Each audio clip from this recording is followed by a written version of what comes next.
안녕하세요. 오늘도 사연 살롱을 찾아주셔서 감사합니다. 저는 얼마 전에 겪었던 아주 기막히는 일을 털어놓고 싶어서 이렇게 글을 쓰게 되었습니다. 왜 세상은 넓고 또라이는 많다는 말이 있잖아요. 저도 나름 인생을 살면서 웬만한 또라이들을 다 만나봤다고 생각했었는데 얼마 전의 사건으로 인해 그게 큰 착각이었다는 것을 알게 되었어요. 그 인간은 정말 제가 살면서 만나본 또라이 중 가히 최강이라고 할 수 있는 사람이었거든요. 앞으로 살면서 이 사람보다 더한 사람을 만날 수 있을까 싶을 정도로요. 물론 그 인간이 처음부터 자신의 본색을 전부 드러낸 것은 아니었어요. 그 사람은 제 연인이었는데 처음에 저도 그 사람을 보고 좋게만 해석하여 오히려 정말 진국인 사람이라고 생각을 했었거든요. 그랬기 때문에 결혼까지 생각하고 있었던 거죠. 예비 남편은 뼛속 깊숙이 아주 지독한 짠들이었습니다. 하지만 처음 예비 남편을 만났을 때는 그렇게까지 지독한 사람이라는 걸 몰랐어요. 오히려 생활력이 강한 사람이라고 생각했고 실제로 그 사람에게서 도움을 많이 받았던 것도 사실입니다. 예비 남편과 저는 지인의 소개로 만났는데 하필 타이밍이 좋지 않을 때 만났었어요. 그 전에 저는 작은 스타트업 회사에 다니고 있었는데 예비 남편과 막 연애를 시작할 때에 갑자기 회사가 문을 닫게 되었거든요. 사전에 어떤 예고도 없이 한순간에 실업자가 된 저는 실업급여를 받으며 한시라도 빠르게 이직을 하려 했는데요. 문제는 예기치 못하게 실업을 하는 바람에 당장 몇 개월을 버티는 것이 쉽지가 않았다는 거예요. 다달이 내야 하는 월세며 각종 공과금과 카드비가 그 전에 멀쩡히 일할 때는 그렇게 큰 금액인 줄 몰랐는데 갑자기 수입이 뚝 끊기니 엄청난 부담감으로 다가온 것이었죠. 결국 형편이 어려워졌던 저는 급한 대로 알바라도 해서 생활비를 벌어야 했답니다. 그런데 그런 저의 사정을 잘 알았던 남편은 제게 많은 도움을 주었어요. 굳이 매일같이 커피를 사 먹어야겠어. 그것도 한 달 단위로 보면 적지 않은 돈이야. 지금 알바하는 사무실에 탕비실 있을 거 아니야. 회사 커피만 마셔도 충분해. 고작 하루에 1,500원밖에 안 하는 건데 그것도 일부러 제일 싼 카페를 골라서 가는 거란 말이야. 아침에 아메리카노 안 먹으면 뇌가 안 들어가는 것 같다고. 그런 돈 하나하나가 쌓여서 큰 돈이 되는 거라니까. 없이 살다 보면 이런 생활에도 결국 저어가는 게 인간이야. 일단 일주일만 아메리카노 말고 믹스커피 먹으면서 버텨. 그렇게 일주일 단위로 생각하고 행동하다 보면 어느새 습관이 될 거야. 그리고 자기 옷을 너무 많이 사는 거 아니야? 여기 택 그대로 달려있는 자켓이 2개나 있잖아. 계절마다 새 옷 사는 습관도 버려. 이건 예전에 주문해 놓았던 게 이제 도착한 거라 그래. 알았어. 나도 무리해가면서 새 옷 사고 싶은 마음은 없어. 옷장에 안 입는 옷들은 전부 중고로 팔아버리는 게 좋겠다. 당장 중고마켓 어플부터 설치하고 안 입는 것들은 하나하나 찍어서 올려. 그것만 팔아도 한 달 식비는 나오겠네. 남편이 알려주는 생활 팁들은 하나하나 주옥 같은 꿀팁이긴 했습니다. 동시에 엄청나게 엄격하기를 했죠. 그 사람은 심지어 마트를 가는 것마저도 반대를 했을 정도였어요. 장을 다 마트에서 봐오는 거야? 마트에서 장 볼 때도 하나하나 다 비교해 가면서 사. 퇴근하고 가면 마감 세일 하는 것들도 많은데 일부러 그런 애들로만 사온다니까? 아무리 그래도 마트가 시장을 어떻게 이겨?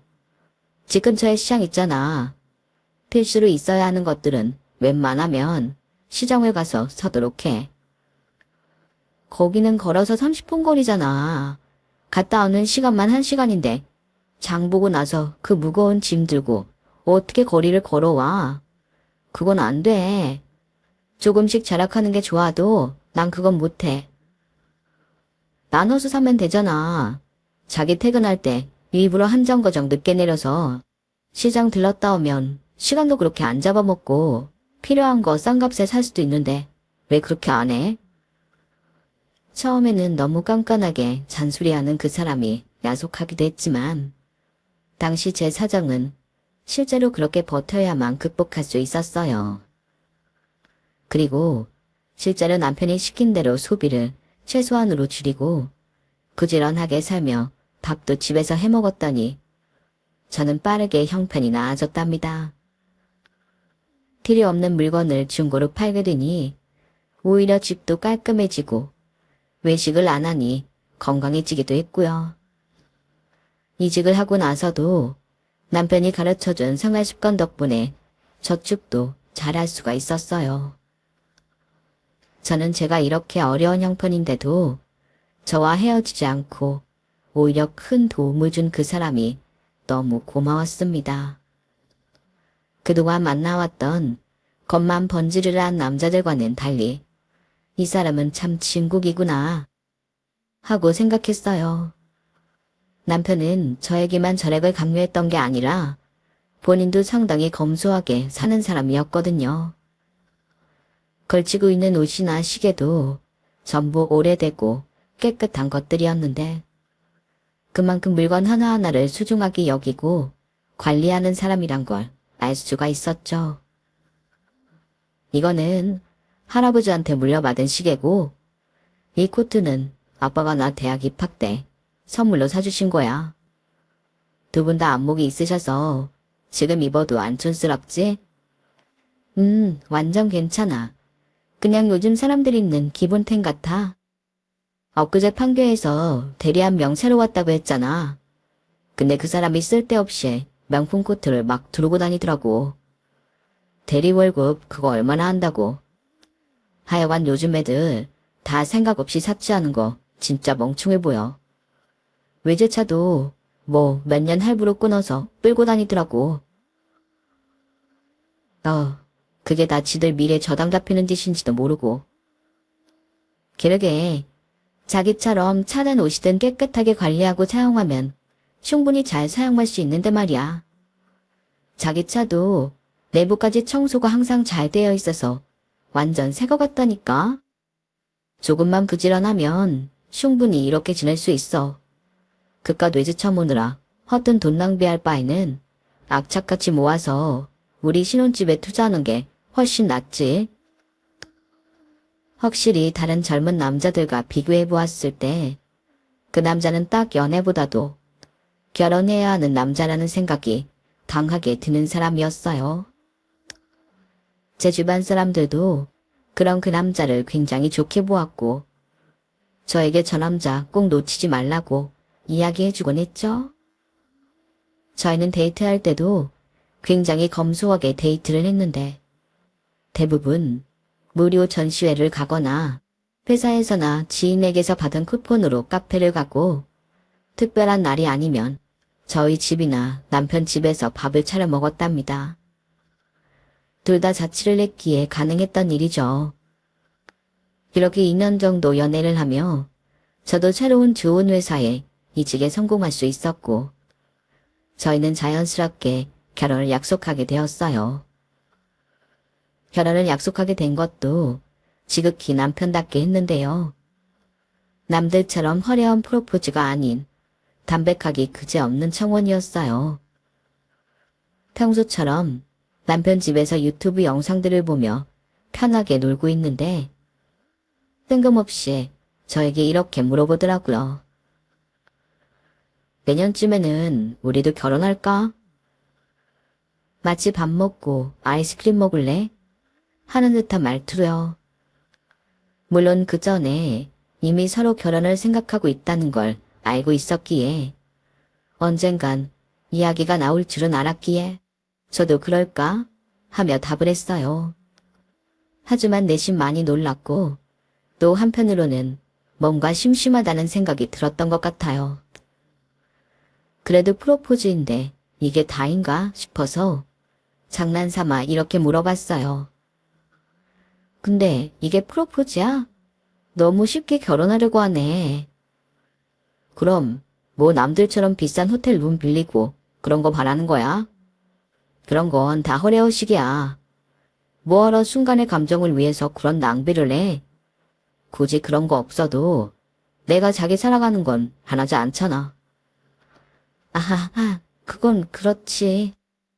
제가 엄청나게 화려한 걸 바란 것은 아니었지만 그렇다고 너무 대놓고 아무것도 안 하는 예비 남편을 보니 저도 모르게 서운한 생각이 들긴 하더군요. 그래도 그때는 워낙 그 사람의 철학 습관대로 따르는 게 습관이 되어 있을 때여서 프로포즈는 허례허식이라는 말에 그냥 순응하고 넘어갔었네요. 그런데 그때부터 완벽할 줄 알았던 남편의 단점이 서서히 드러나기 시작했어요. 저희는 결혼 준비를 천천히 해나가자고 얘기했는데 그 남자는 최대한 가성비 좋은 결혼을 하기 위해 최선을 다하며 여러 정보를 알아보더군요. 그건 좋았어요. 그런데 문제는 상견례 자리였습니다. 양가 부모님을 모시는 자리이니 그날의 식사만큼은 고급진 식당을 예약해서 갔는데 그 자리에서 시댁 측 사람들의 행동이 조금 충격적이었어요. 물론 처음에는 전혀 그런 낌새를 알아차릴 수가 없었습니다. 시부모님들의 첫인상은 인자한 분들 같았어요. 저희 부모님과 서로 단란하게 이야기도 잘하시고 저한테도 굉장히 잘해주셨죠. 우리 아들한테 이야기 많이 들었어요. 요즘 애들답지 않게 야무지고 검소하다고요. 이렇게 귀한 딸을 저희 집에 보내주셔서 너무 감사합니다. 아니에요. 저희야말로 저희 딸 좋게 봐주셔서 감사하죠. 저희 딸도 남자친구 자랑을 얼마나 많이 했는지 몰라요. 그런데 실제로 보니 참 남자답고 환칠한 게 이런 사이가 생겨서 저희도 얼마나 감사한 일인지 모릅니다. 아니에요. 저 그런데 벨 좀 눌러주시겠어요? 여기 지나가시네. 저기요. 네, 뭐 필요하신 거 있으신가요? 여기 김치 좀 더 가져다 주세요. 김치 부족하세요? 여기 많이 남았는데. 아니에요. 대화 도중 갑자기 시어머니가 테이블 위에 김치가 아직 많이 남아있는데도 더 달라고 시키더라고요. 초면이니까 그때는 김치를 많이 좋아하시나 보다 정도만 생각했는데요. 그 다음 시어머니의 행동이 정말 큰 충격이었어요. 가방에서 손바닥만한 반찬통물 꺼내시더니 추가로 시킨 김치를 차곡차곡 담기 시작하시는 겁니다. 저희 부모님도 자연스레 눈이 그쪽으로 가면서 말문이 막혔고 저도 굉장히 당황스러웠네요. 찬통을 몇 개를 다 주우신 건지 김치를 담은 뒤에는 또 무채를 똑같이 담으시더군요. 시아버지는 이런 일은 익숙한 것처럼 아무렇지 않게 대화를 계속하시고요. 처음에는 더듬더듬 대화를 이어나가시던 저희 부모님도 나중에는 아무렇지 않은 척 할 수 있게 되셨지만 상견례 자리가 끝난 뒤에 표정이 정말 안 좋아 보이셨어요. 저도 그다지 기분이 좋지는 않았죠. 평소에 어떻게 생활하셨든 상견례 자리에서는 아무래도 서로 격식을 차리고 어느 정도는 예의를 지키는 게 우선이 되어야 하는데 그런 자리에서조차 아랑곳하지 않고 반찬을 담으시던 모습이 너무 별로였거든요. 그런데 이게 또 문제를 삼을 만큼 엄청난 행동은 아니고 참 애매하더군요. 결국 그렇게 찝찝한 불쾌감만 남은 채로 다음 일정들을 소화해 가야만 했어요. 아무래도 가장 큰 돈이 들어가는 부분이 신혼집을 구하는 일이었는데 저희는 급하게 결정했다가 괜히 웃돈을 쥐고 계약하게 될까봐 미리 부동산을 둘러보고 있었어요. 몇 가지 후보들이 치러진 뒤에는 미리 가구며 살림살이들도 봐놓기로 했죠. 저희가 둘 다 자취를 하고 있었기 때문에 기본적인 살림살이들은 있었지만 침대며 소파며 하는 큰 가구들은 하나도 없었거든요. 그래서 저희는 필요한 가구들과 기타 물품들을 둘러보기 위해 아예 그런 제품들이 창고처럼 쌓여있는 가구 매장의 쇼룸을 가기로 했어요. 쇼룸을 돌아다니면서 직접 인테리어와 제품들을 확인해보고 구매할 것들을 정해서 사오자고요. 주말에 가니 쇼룸 안에는 엄청 사람들이 북적이더군요.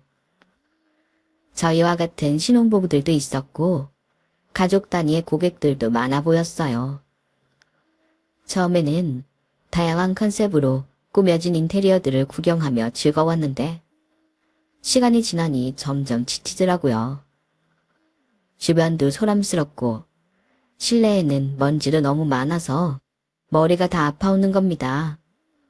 그래서 참다 남편에게 좀 쉬자고 했어요. 자기야, 나 너무 머리 아프고 피곤한데 잠깐만 카페테리아나 레스토랑에서 쉬었다 갈까? 여기 어디 있다는데 여기 너무 사람도 많고 그래서 계속 있기 지친다.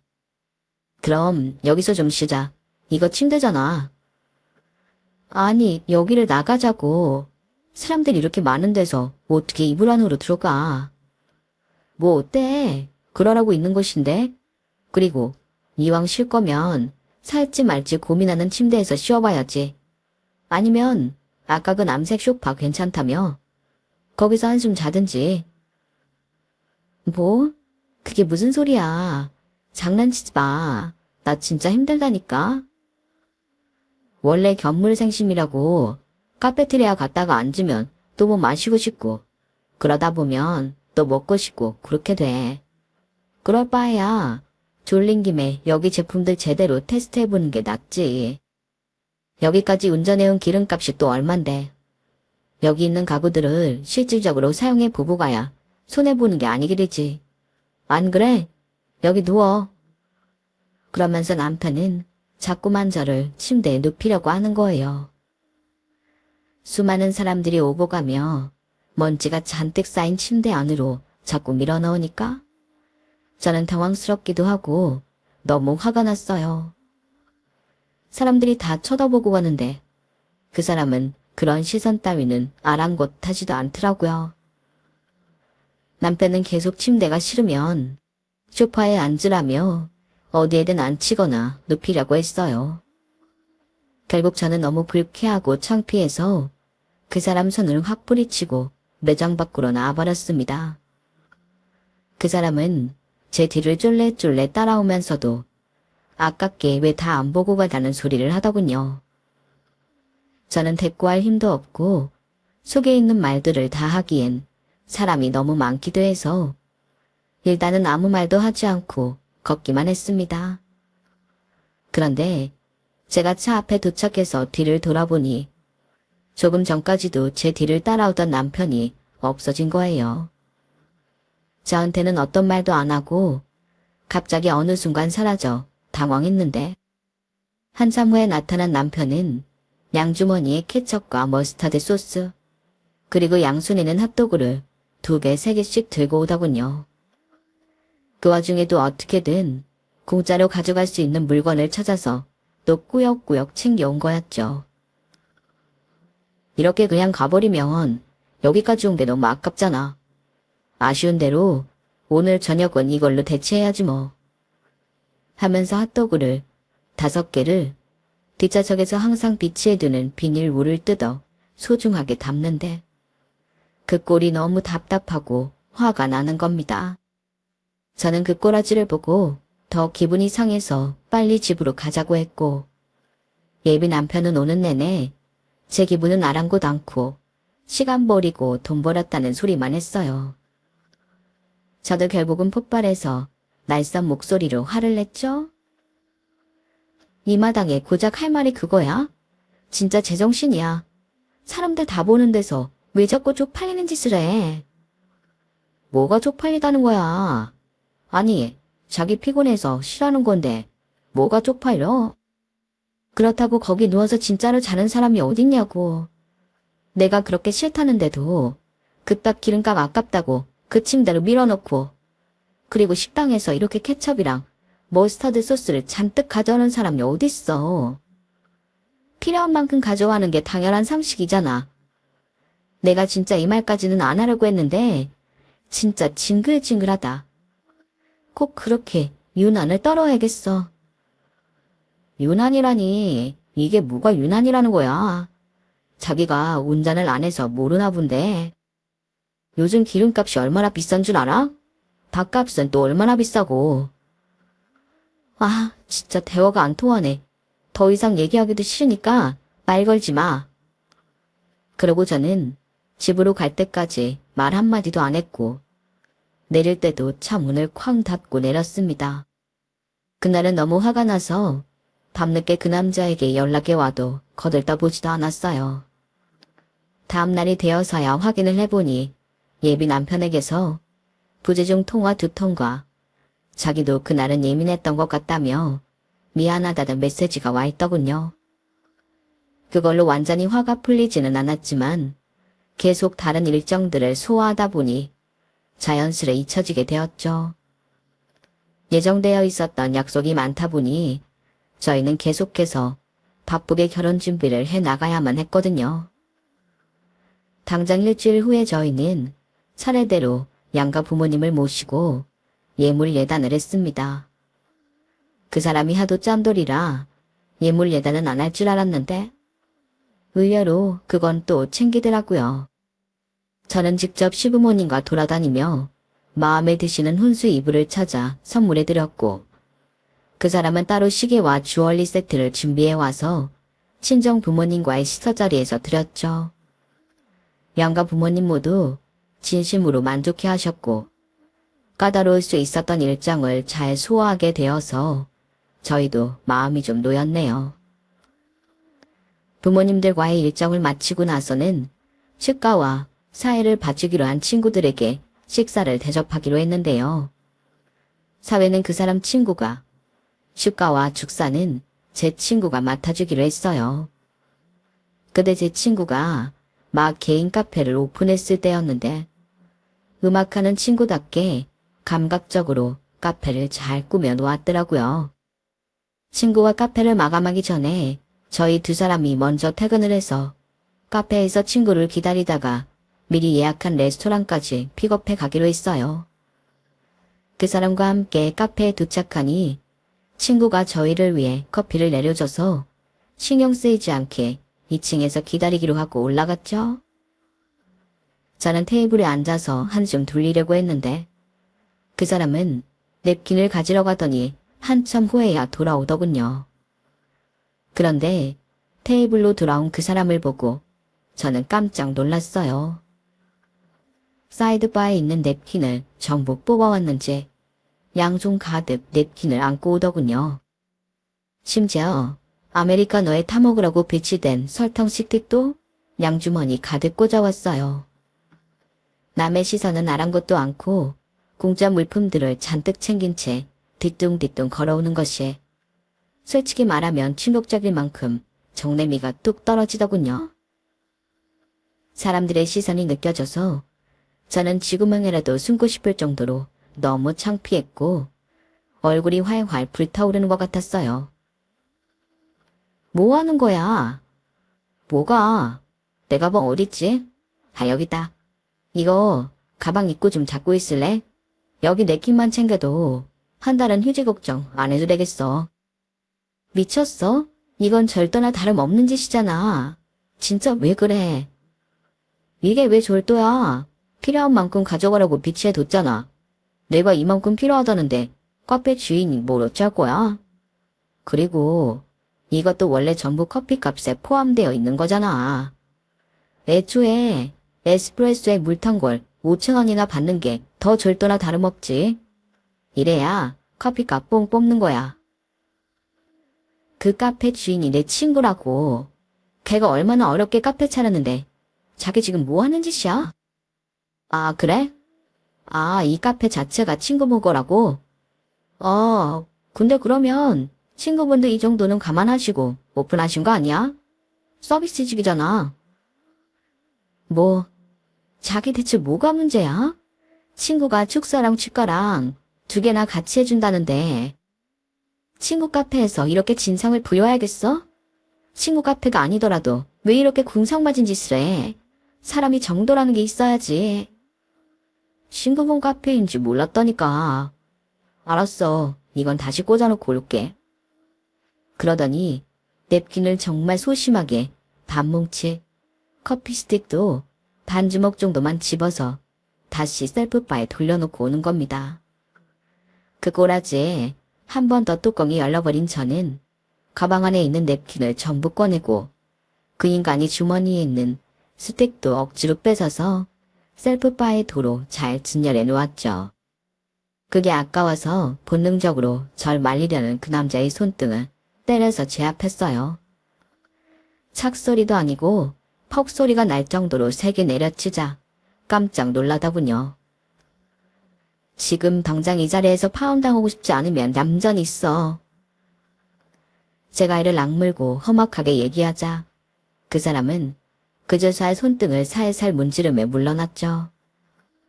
셀프바를 정리하다 보니 스택도 전부 사라져 있어서 이것도 내 짓이냐 물으니 대답을 못하고 우물쭈물 하고 있더군요. 계속 추궁을 하니 커피 스틱은 전부 쓰레기통에 버렸다고 하는 거예요. 뭐라고? 대체 왜 그런 짓을 해? 아니 이거 꼴랑 커피 요만큼에 물 넣고 얼음 넣어서 파는 게 너무 심하잖아. 물론 당신 친구가 사장인 줄은 몰랐어. 저는 어디서부터 화를 내야 할지 감도 잡히지 않았어요. 이건 뭐 그냥 거지도 아니고 본인이 사용할 게 아니면 남도 못쓰게 망가뜨리는 심보는 대체 무슨 심보인가요? 저랑 연애할 때는 거의 집에서만 놀았어서 그 사람에게 이런 막대 먹은 구석이 있다는 걸 저는 그날 처음 목격한 거였어요. 일단 잠시 뒤에 친구와 식사를 해야 했으니 대화를 포기하고 화가 나 달아오른 얼굴부터 먼저 시켰습니다. 그 사람의 비상식적인 행동에 그날 그 순간에 사실 5만 총이 이미 다 떨어졌던 것 같아요. 3, 40분쯤 후에 친구는 아무것도 모른 채 마감을 마치고 저희와 식사를 했고 저는 흔한 티를 내지 않으려 엄청난 노력을 해야만 했답니다. 친구를 바래다 주고 저는 그 남자는 쳐다도 보지 않은 채 집으로 돌아와 버렸죠. 그날은 잠도 제대로 못 자고 그 남자와의 결혼에 대해 진지하게 생각을 했어요. 처음에는 그 사람의 검소함과 야무짐에 반해서 결혼을 약속한 건데 그 며칠 동안의 일들은 철학정신이 아니라 거지근성에 가까웠다는 생각이 들었거든요. 자기 물건은 그렇게 끔찍하게 아끼면서 남의 물건, 궁고의 물품들은 그렇게 염치도 없이 탐욕스럽게 가져오는 게 더 이상 멋있어 보이지가 않았어요. 궁상 맞은 것도 모자라 인성 자체가 안 된 사람 같아 보일 정도였죠. 하지만 그랑 같이 행복했던 기억들도 있고 제 입장에서는 이런 부정적인 감정이 너무 갑작스럽게 찾아왔던지라 한순간에 모자르듯이 관계를 끊어낼 수가 없더라고요. 시간이 지나면 감정은 사라질 수도 있으니까요. 그래서 일단은 그런 감정을 참아보려고 했는데 그 남자는 기어이 마지막 선을 넘어버리더군요. 이미 서로 예물 예단을 다 나눈 지 보름이나 지났을 때였어요. 엄마에게서 연락이 왔는데 정말 조심스럽게 이야기를 꺼내셨어요. 예, 혹시 그때 장서방 선물해준 이 주얼리 세트 말이야. 장서방이 직접 구매한 거니? 그랬다고 들었어. 왜? 무슨 일 있어? 아니 혹시 장서방이 사기를 당한 건가 싶어서. 네 아빠가 받은 시계 줄 사이즈 좀 맞춰 금은방에 갔는데 거기 사장님이 아무리 봐도 새 제품이 아닌 것 같대. 내가 받은 주얼리 세트도 앞만 봐도 중국품 같다고 하더라고. 우리야 괜찮은데 혹시 창서방이 모르고 사기를 당하기라도 했으면 어떡하나 싶어서 그러지? 너무 걱정 마요. 그이가 알아서 잘했을 거야. 뭔가 착오가 있었던 것 같은데 내가 한번 알아볼게. 일단은 엄마를 안심시키고 전화를 끊었는데 속이 부글부글 끓어오르더라고요. 그리고 이때 정말 정확히 깨달았어요. 이 결혼 물을 거면 하루라도 빨리 물러야 한다고요. 저는 하루 종일 시부모님 수발을 들면서 혼수이불 중에서도 가장 비싸고 좋은 걸 선물해 드렸는데 만약 정말 그 사람이 중고를 구한 게 맞다면 법적 책임까지 물을 생각도 했습니다. 그래서 그날 바로 그 사람 집으로 쳐들어가서 얼굴을 보고 물어봤어요. 그 주얼리 세트와 시계 어디서 났냐고요. 너? 어디서 나긴 뭘 어디서 나. 내가 직접 다 구한 거야. 그러니까 어디서 구했냐고. 어디 금은방이라도 찾아갔어? 아니, 인터넷에서 구했어. 내가 예전에 고등학교 때 동기 중에 금은방 하는 애가 있어서 잘 알아보고 구한 거야. 왜? 무슨 문제 있어? 고등학교 동기? 아니, 말이 헛나갔네. 동창, 고등학교 동창. 눈도 제대로 못 마주치고 말도 횡설수설하는 거 보니 뭔가 캥기는 게 있어 보였죠. 그래서 저는 그래? 하고 일단 넘어간 뒤 다른 이야기들로 주의를 분산시켰어요. 그러니 남편은 그 이야기는 잘 마무리됐다고 생각했는지 긴장이 풀어져서 이런저런 수다를 떨더군요. 저는 그 사람 자취방에서 자고간이 있더라도 핸드폰 내역을 뒤질 생각이었죠. 제가 자연스럽게 잘 준비를 하자 그 사람도 씻으러 들어갔어요. 저는 바로 그때 핸드폰을 뒤져보았는데 정말 참담한 사실을 알아내고 말았습니다. 그 사람은 그냥 저렴한 사이트도 아니고 동네 중고거래 어플에서 예단 물품들을 구해왔더라고요. 그것도 시계랑 주얼리 따로, 명품 상자 따로 구해서 뭣도 아닌 물건을 명품 박스에 넣어서 선물했던 거였어요. 시계와 주얼리가 합쳐서 겨우 5만 원 돈이 나오더군요. 이놈은 완전히 저희 가족들에게 제대로 사기 행각을 벌인 셈이었죠. 도대체 저와 저희 부모님을 어떻게 생각했길래 이런 짓을 할 수 있었던 걸까요? 저는 제 최선을 다해 좋은 걸 해드리려고 했는데 말이에요. 결혼하기 전에도 이렇게 가족을 속여가며 제 이속만 채우는 사람이 결혼하면 얼마나 더 지옥할지 불을 보듯 뻔했습니다.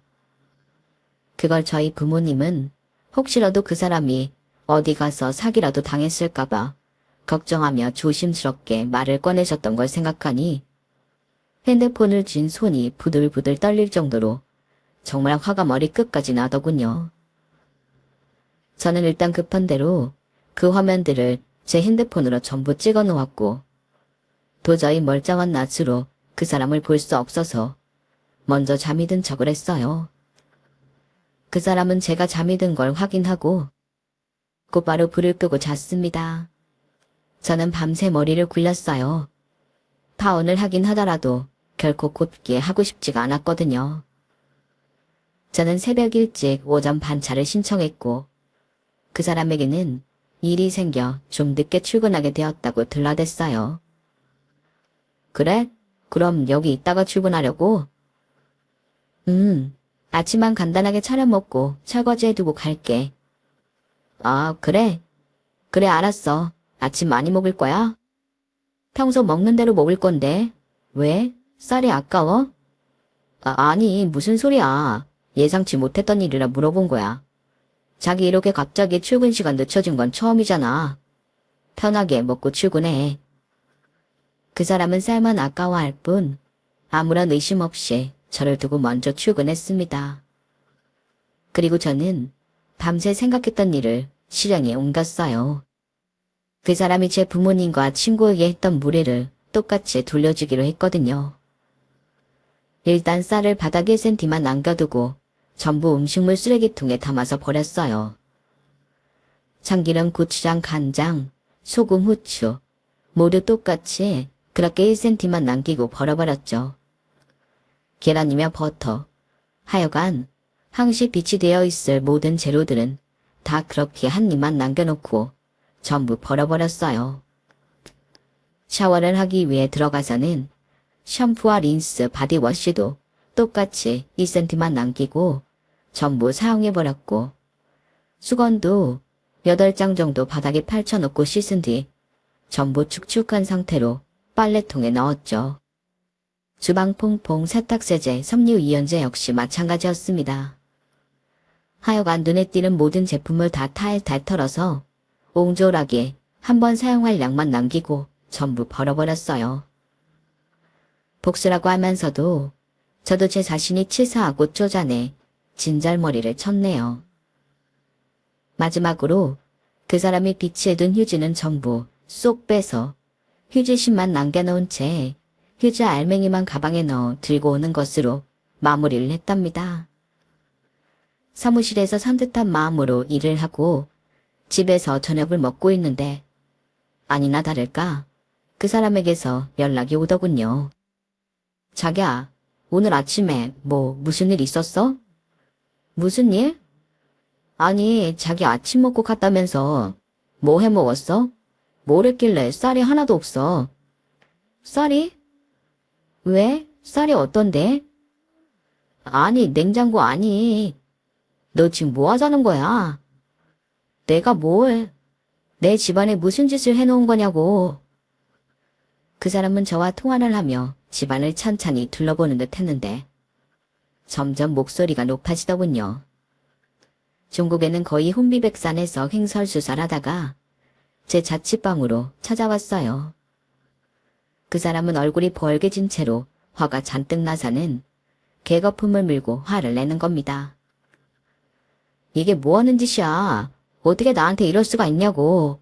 그것도 결혼을 앞두고 있는 사이한테. 나한테 불만이 있으면 차분하게 말로 하면 될 것이지. 아까운 물건들은 왜 망가뜨려 놔? 남의 물건을 왜 맘대로 버리냐고. 왜 생사람을 잡아? 내가 그랬다는 증거 있어? 그러는 나야말로 좀 물어보자. 너야말로 결혼을 앞두고 있는 사이에 이게 무슨 짓이야? 그러면서 제가 전날 찍어온 중고 어플 거래 화면을 보여줬더니 그 사람은 한순간에 입을 싹 다물더군요. 저한테 걸릴 수도 있다는 건 꿈에도 생각하지 못했는지 아주 눈이 튀어나올 만큼 크게 뜨고선 어버버 거리는 거였어요. 나는 니네 부모님한테 예의 차린다고 거기에서 제일 고급스러운 이불로 혼수 이불을 해드렸는데 너는 뭐? 중고 어플에서 시계며 주얼리 모두 모조품이고 팍스만 아주 명품으로 멋들어지게 사왔더라. 정성이 아주 기가 막히네. 아니 그건 내가 나중에 더 좋은 걸로 사드리려고 했었어. 당장은 결혼 준비도 있고. 진짜 구질구질해서 못 봐주겠네. 내가 미쳤다고 너같이 궁상 맞고 못돼 먹은 인간이랑 결혼 같은 걸 하겠냐? 당장 파혼할 거니까 내가 사다 준 혼수입을 당장 내놔. 뭐? 그걸 갑자기 이렇게 좋아하는 게 어딨어. 너 이렇게 감정적으로 행동하는 사람이었어? 이미 서로 부모님도 다 인사 한마당에 한순간에 이러는 건 서로에 대한 예의가 아니지. 네가 지금 예의를 운운할 자격이나 돼? 니네 집안이야말로 상견례 때부터 예의는 밥 말아먹고 식당 반찬이나 훔치고 있었던 주제에 기껏 축가 축사 해주겠다는 친구 카페에서도 그저 휴지랑 설탕 훔쳐갈 생각밖에 안 했잖아. 네가 하는 짓이 진상도 이런 구질구질한 진상이 없을 정도로 최악인데 내가 왜 그 꼬라지를 참아주고 살아야 돼?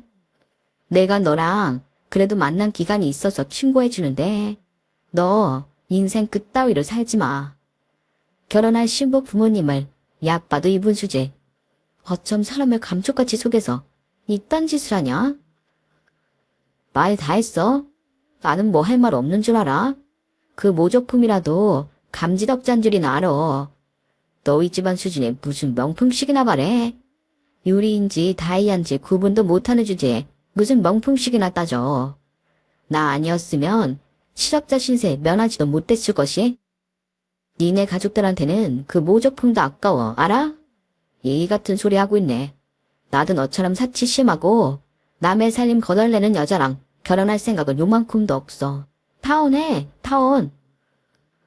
자기가 궁지에 몰리게 되자 결국에는 그 남자는 지 본심을 드러내며 악을 쓰더군요. 제가 연애할 때는 보지 못했던 그 사람의 추악한 민낯이었죠. 그 모습을 보고 저는 파혼을 결심한 게 얼마나 잘한 짓인지 새삼 다시 깨달았네요. 저희는 그렇게 파혼을 하기로 했습니다. 예식장이며 스튜디오 등 대부분 같이 모아온 공동금액으로 결제했었기 때문에 그 부분은 칼같이 계산해서 나눌 수 있었어요. 물론 손해가 막심하긴 했지만 이만큼 일찍 파오는 것도 조상님이 도왔다고 생각하며 참았습니다. 그 사람에게는 혼수 이분이나 내놓으라고 했죠. 그런데 다른 모든 것들이 정리가 되었는데도 그 사람은 자꾸만 혼수 이불을 안 주더군요. 제가 확 신고해버리기 전에 내놓으라고 연락을 한 50통 정도를 했는데 그제서야 민기적거리며 답변을 했어요. 그런데 그게 무슨 내용이었는지 아세요? 내가 그 이불 중고 거래 어플에서 찾아봤는데 중고 시세가 한 30만 원 정도 하더라고. 어차피 이 이불 네가 쓸 것도 아니고 너도 막상 받으면 팔 거 아냐. 내가 현금으로 30만 원 줄 테니까 그 문제는 이만 끝내자. 개소리 하지 마. 그 침구 세트가 전부 합쳐서 90만 원이 넘었거든? 어디서 반도 안 되는 가격으로 퉁치려고 해. 내일 당장 우리 집 문 앞에 갖다 놔. 왜 굳이 불편함을 감수하느냔 말이야. 난 네 집 앞에는 다시는 얼씬도 하기 싫거든? 네 얼굴 다시 보고 싶지도 않고 말이야. 너도 나도 서로 편하자고 하는 건데 긍정적으로 굴지 마. 말이 안 통하는 것 같네. 그럼 변호사 사무실을 찾아갈 테니까 앞으로 변호사 통해서 얘기하든지. 예식장 예약까지 전부 되어 있는 상태는 아예 사실혼으로 쳐서 파혼 위자료까지 받아낼 수 있다더라. 그렇게 한번 해볼까? 서로 변호사 비용 몇백씩 써가면서 지지부진하게 한번 싸워볼까? 그러자 그 인간은 입에 담지도 못할 상스러운 욕을 내뱉더니 전화를 끊어버리더군요. 욕을 짓거리고 싶은 사람은 오히려 저였는데 말이에요. 그 다음날 바로 문 앞에 혼수 이불이 와 있었지만 저는 그 인간이 덜 혼이 났다고 생각이 들었습니다. 마지막 그 욕지거리들이 너무 기분이 나빴거든요. 그래서 결국 혼수 이불은 혼수 이불대로 다시 받고 파혼 위자료는 파혼 위자료대로 따로 신청을 했어요. 그러자 그 사람은 그제서야 저한테 연락이 와서 잘못했다고 싹싹 빌더군요. 대체 왜 그래? 너 해달라는 대로 다 해줬잖아. 뭐가 문제야? 내가 그날 험한 소리 한 건 미안해. 알잖아. 요즘 우리 파혼한 걸로 사람들 입방아에 오르내리고 있는 거. 너도 마찬가지일 거 아냐. 서로 예민해진 상태에서 그럴 수도 있는 거지. 왜 이렇게 빡빡하게 굴어? 참나, 진짜 어처구니가 없다. 너는 네 주머니에서 돈이 빠져나와야지만 염치가 생기는구나. 진짜 징글징글하다 정말. 내가 그동안 너 따위 인간한테 낭비한 시간이 아까워서라도 그 위자료는 꼭 받아내야겠으니까 예민이고 자시고 일이나 열심히 해. 손에 메꾸려면 매일같이 야근해도 모자랄 테니까. 정말 위자료를 받아내겠다고? 나는 뭐 할 말 없는 줄 알아? 정말 끝까지 이렇게 지저분하게 굴 거야? 어디 계속 그렇게 큰 소리 내봐. 네가 저번에 욕했던 거부터 지금 윽박 지르는 것까지 전부 증거로 써먹을 테니까. 결국 그 구질구질한 인간은 저에게 다시는 연락을 하지 않았고 저는 꽤 큰 돈의 파혼 위자료까지 챙길 수가 있었답니다. 그 과정이 저한테도 그렇게 즐거운 과정은 아니었지만 그래도 승소를 하고 위자료를 받게 되니 분노가 사그라들긴 했어요. 그 사람 때문에 저도 몇 년간의 시간과 돈, 그리고 정신적인 에너지까지 전부 낭비를 했네요. 하지만 결혼식을 올리기 전에 헤어지게 된 것만으로도 감지덕지하고 살아가려고요. 혼인신고를 미리 안 한 게 정말 천만다행이라고 생각하면서요. 모든 사건이 끝난 요즘 저는 적당히 저축하고 적당히 베풀면서 살아가고 있습니다. 그간 생겼던 절약하는 습관을 버리지는 않았어요. 오히려 더 견고하게 지키려고 노력하면서 그 절약한 돈을 주변에 꼭 필요한 사람들에게 베푸는 걸 의식적으로 하고 있어요. 그래야 결혼까지 할 뻔했던 그 인간처럼 짠돌이이다 못해 인성까지 가난한 사람이 되지 않을 테니까요. 저는 앞으로도 균형 잡힌 경제 습관을 유지해 나갈 겁니다. 저의 기막힌 파워 스토리를 들어주신 모든 분들께 감사드려요. 항상 행복하세요. 여러분, 사연 댓글에 응원과 현명한 조언 부탁드려요. 좋아요와 구독은 저에게 큰 힘이 됩니다. 오늘도 좋은 일 가득하세요.